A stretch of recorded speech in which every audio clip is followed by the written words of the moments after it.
Hello and welcome back to Ready Steady DIY. Today I'm going to sew a patch onto my Converse. Well, this one's kind of a simple one, but I feel like people don't put patches on enough stuff. A lot of people put patches on jackets or bags, that kind of thing. I did a video a couple weeks back about how to put a giant patch onto a backpack, but Converse are kind of crying out. They're like a blank canvas. Particularly these ones. These are white and they're really plain. So just in case there's some of you out there who are unfamiliar with Converse shoes, quick history. The Converse shoe was first designed in the 20s. It became popular as a basketball shoe through the 50s, 60s, and 70s. They have been popularized and worn by James Dean, Andy Warhol, Kurt Cobain, the Ramones, Karl Lagerfeld, Tom Hanks, Michael J. Fox, the cast of MASH, and me.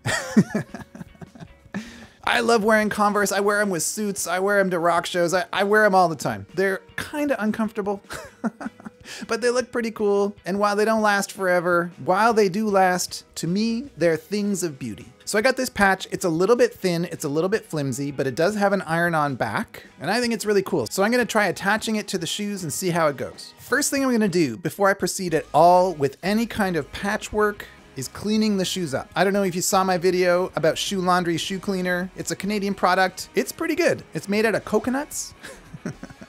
Don't ask, I don't know. What I do know is that it doesn't bother my skin when I'm using it to clean my shoes. It came with a brush and it's perfect for cleaning Converse. So I'm just gonna give them a quick brush with the solution and just make sure there's no dirt or anything underneath. Once the patch goes on, you're probably not gonna wanna do that, right? So I'm gonna get that out of the way now and make sure I'm starting with some clean shoes. And now that they're clean and the solution has dried and everything's ready to go, next step now that it's clean is to take the laces out. They're just gonna get in the way and keep me from being able to open the shoe up. Regardless of where I decide to finally lay this patch in, I know I'm gonna have to open up the shoe to its maximum amount, so the laces are just gonna get in the way. So I'm just gonna pull them. And now it's time to try to figure out where exactly I'm gonna lay this patch on the outside of this shoe. This took a little bit of futzing. You wanna make sure the patch is somewhere that you're gonna like it when it's done. But more importantly, if you wanna stitch it, which I do at the end, you wanna make sure that the patch is in some place where the sewing machine needle can actually dig into. If the shoe won't open up enough, or if parts of the shoe are gonna fight the needle moving in or out, I'm not gonna be able to sew it, so it's not gonna be a very good position. I chose a position that's kind of high, and you'll see the skull is sort of leaning backwards. I thought that looked pretty cool. I like how he sort of laid back like that, but also it made sure that the bottom part of the patch wasn't too close to the sole of the shoe, because I knew the sole of the shoe was definitely gonna fight me in my sewing machine. The bottom of his chin here seemed to be about as low as I could get a needle down the shoe. So that's why I chose this position. So I picked my spot and I'm ready to go. So the next step is to iron the patch on. I find it easier to insert something into the shoe. So in this case, I'm using a 2" by 4" piece of metal. This is actually a piece of metal cut off my squat rack. But you don't have to use metal. You can use a 2" by 4" piece of wood or anything that won't burn. Really just, you gotta get something in there so that your iron has something to push against. This is an iron-on patch. You can see it's got that sort of shiny adherent on the back of it. I call that kind of a useful way to temporarily attach a patch to some fabric. I never trust it. Especially on a shoe. When you think about what that is, that's some kind of glue, and you can see that it has very little flexibility. It's kind of solid now. When you heat it up, it becomes liquid, it bonds to whatever it's touching, but then when it cools down, it's gonna solidify again. There's no way the glue, once it dries, is gonna be as flexible as the canvas at the top of this shoe. My ankle's gonna go in there, I'm gonna be pulling it on, tightening it up, walking, running, squatting. That canvas is gonna move around quite a lot. The glue on the patch is not gonna wanna do that. So if I just iron this on, my guess is it's not gonna work very well. My guess is I'm gonna look down one day and the patch is gonna be gone. So I'm gonna sew it as well. But to begin with, I'm gonna iron it on and hold it in place. If you saw my video about the patch going on the backpack, you already know this. But basically what you wanna do is get some heat onto the glue of that patch, push it down, and let it adhere to the canvas. In order to facilitate that better, I'm gonna apply some heat to the surface of the shoe where the glue is going to touch. That'll heat it up in advance of applying the patch. Then I lay the patch down on the warm canvas, cover it with a pillowcase to protect the surface of the patch, then apply my iron and some pressure. I'm doing it for a little while, then checking, then doing it for a little while, then checking. I don't want to do it too long. I don't want to cook the patch, but I do want to make sure the heat gets down through the patch to the layer of adhesive underneath. And once it's on there, I'm pretty good. And now as you can see, the patch is adhered to the shoe and you could just stop here. I don't recommend it. I'm sure the patch will fly off if I just stop here. If they're not gonna see a lot of action, this would be fine. If they're gonna see a regular amount of action for a shoe, my recommendation, sew them on as well. And as you know, I always recommend a power tool over a hand tool unless you gotta go by hand. And so in this case, I'm digging out my sewing machine. This is a Sailrite LSZ1. The Z stands for zigzag. That's kind of important. It'll come in handy later. Basically what I wanna do is pick a thread that matches the stitching on the outside of the patch. In this case, it's black. So I picked some pretty heavy duty thread, a fairly heavy duty needle because it's got to go through both the patch and the canvas of the shoe,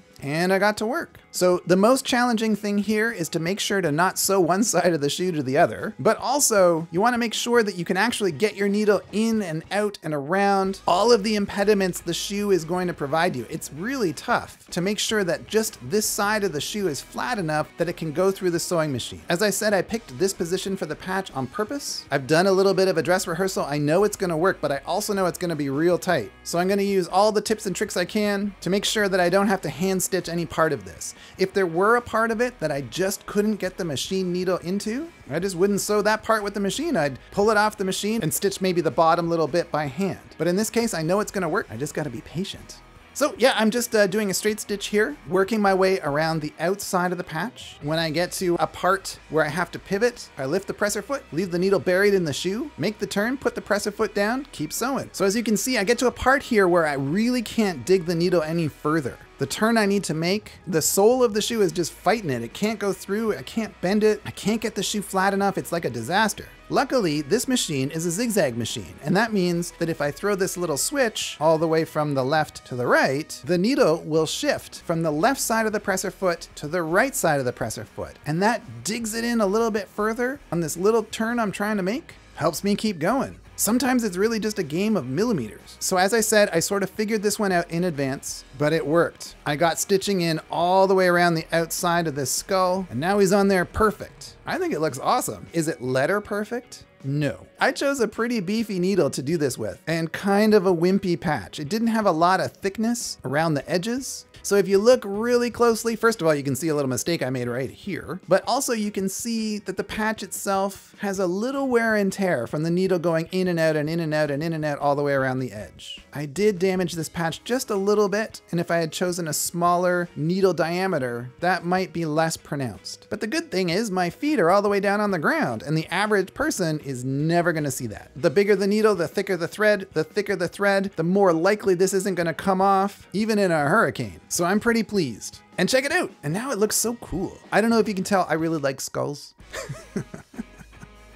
I don't know what that says about me, but I just really like them. So I liked these shoes before, but now I like them even more. So how about you guys? Have you ever sewn a patch on anything? How'd it go? Success? Disaster? Did you hand sew? Did you go with the machine? Please leave all those stories down in the comment section below. I want to hear. So I hope that helped you out. If it did, please feel free to like or subscribe. Liking and subscribing can really help a channel. And if you could do that for this channel, I'd really appreciate it. And with that, I'll sign off for this week. So as always, thank you for watching. Take care, stay safe, have fun with your DIY projects, and I'll see you next Saturday.